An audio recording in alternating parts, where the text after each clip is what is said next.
I need to tell you something. We're going to do it the Jesuit way. We're going to do it by me asking you two questions. The first question is, how many rockets have Palestinian militant groups altogether, meaning Hamas, the Palestinian Islamic Jihad, the PIJ, and the Popular Front for the Liberation of Palestine, PFLP, how many rockets have they fired on Israel in the 21st century? So from year 2001 to 2023, including this week, so in 23 years. How many rockets were fired towards Israel in 23 years? Just throw a number. You can even pause the video if you wanted. I'm going to give you 3 seconds to respond. So the answer is 28,800 rockets and 3,700 mortar shells. So a total of 32,500 rockets and mortar shells were launched by Hamas and PIJ onto Israel over the course of 23 years. Now, considering a potential margin of error of 10%, let's just round the sum up to 36,000. Now, whether that is too many rockets or too few rockets is absolutely not the point I'm trying to drive here. I have a bigger, more important point to make later, so just bear with me and please keep this number in mind. Now, on to my second question. How many people have those 36,000 rockets and mortars killed over the course of 23 years? 36,000 rockets were launched over the course of 23 years. How many people were killed as a result? Throw a number. You can also pause if you want to think about it. I've asked this question to a dozen people this week, including journalists and political activists and random friends of mine who have to deal with being on the receiving end of my midnight messages. Honestly, not one person said less than 5,000. So I am asking you, how many people were killed by Hamas and PIJ rockets and or mortar shells over the course of 23 years? Ready for the answer? 69 people were killed by 36,000 rockets launched over 23 years, including the 5 quote-unquote wars on Gaza. To be precise, 69 people, 2 goats, and a number of cows. Luckily, Zionist and Israeli sources keep a really good record of kills, sharing their name, age, location, and profession, and I've compiled them. And here is the list that we are going to read together. So amongst those people, you've got 41 adult civilians, including 3 Arab Israelis, 10 Israeli army soldiers, 4 Israeli children, including 1 2-year-old plus 3 4-year-olds, 2 Palestinian children, including 1 6-year-old and 1 13-month-old baby, 5 Palestinian adult civilians, 1 Jordanian civilian, 2 Thai civilians, 4 foreign workers, plus a number of cows and 2 goats. I am not trying to posit whether that is too many victims or too few victims. In the world that I wish to live in, the number I strive for is 0 victims on planet Earth, but that discussion is better suited for another time, as it is not the primary point I aim to make. This is the point I aim to make. Does the Israeli government genuinely believe that people are naive enough to believe that Palestinian militant groups have what it takes to fire a rocket and kill more than 500 people at Al Ahli Hospital in one go?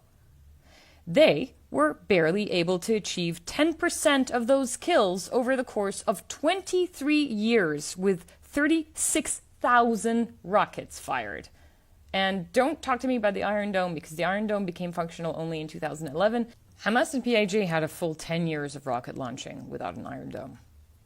And the number of victims is at 28 kills during those 10 years.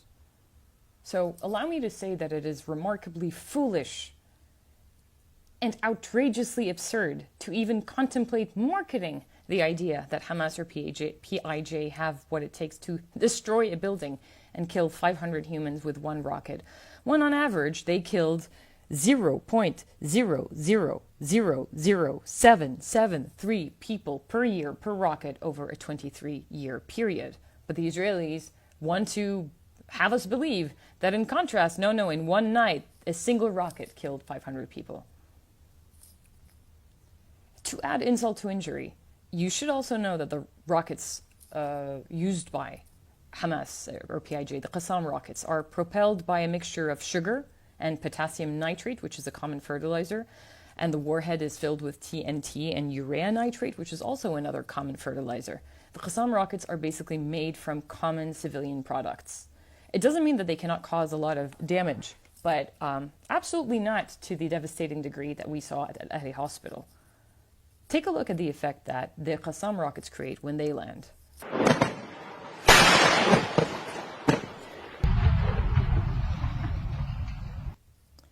Okay, now take a look at the bombing of the hospital.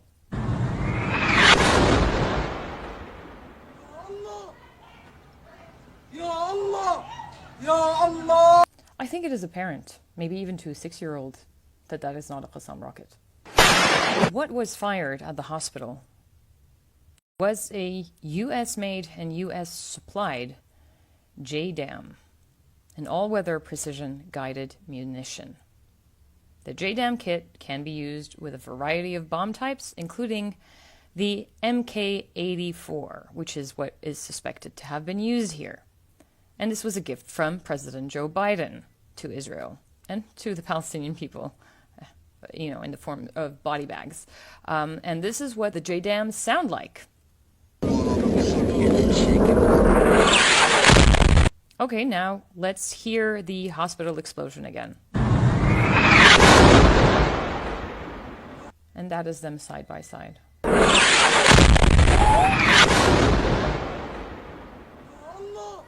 Regardless of what you may think of Hamas or the Israeli army.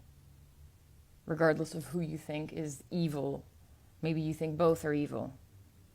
It is fascinating how egregiously as asymmetrical is the arsenal of Hamas or PIJ versus the arsenal of the Israeli army, and what both are doing with it. And we should absolutely not ignore this point. The Israeli army is not only the most powerful army in the region, but one of the most powerful armies in the world. They have 600 different aircraft, with the world's second largest collection of the famous F-16s Fighting Falcon and its variants. They have over 360 F-16s in active service. They also have about 30 F-35 stealth fighters that can enter foreign territory completely undetected, and they can fire targets at 160 kilometers away. Not to mention the horde of unmanned aerial vehicles like drones, which, by the way, is an Israeli invention. They have a dozen air-to-air refuelers and 24 special mission airplanes, and not to mention the entire U.S. arsenal at their beck and call. Do you want a reminder of the aerial force of Hamas? This is it. Crossing the border using paragliders. It was not a Palestinian militant rocket that destroyed Al Ahli Hospital. They don't have that arsenal. It was a US-made Israeli bomb. And I'm not even going to delve into all of the other scathing evidence that proves this claim.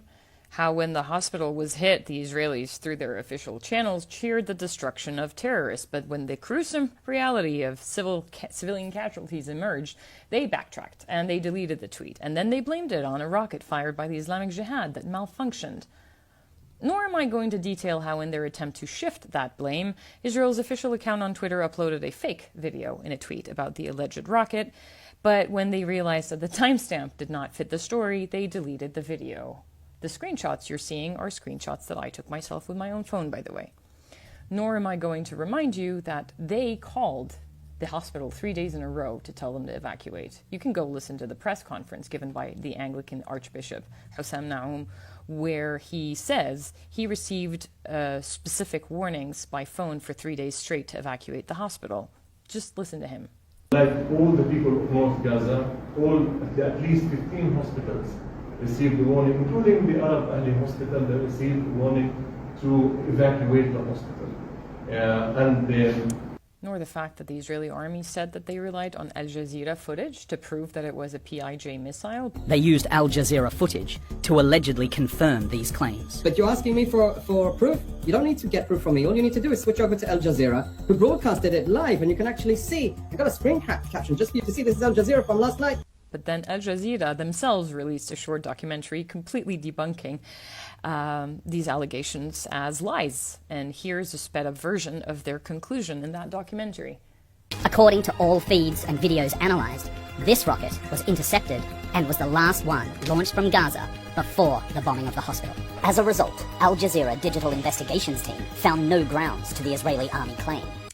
Nor am I going to discuss how Israel ordered 22 hospitals to be evacuated, something that the WHO called a death sentence for patients who could not be moved. Nor am I going to discuss how on October 14th, Israel targeted ambulances and killed 28 medical staff in Gaza.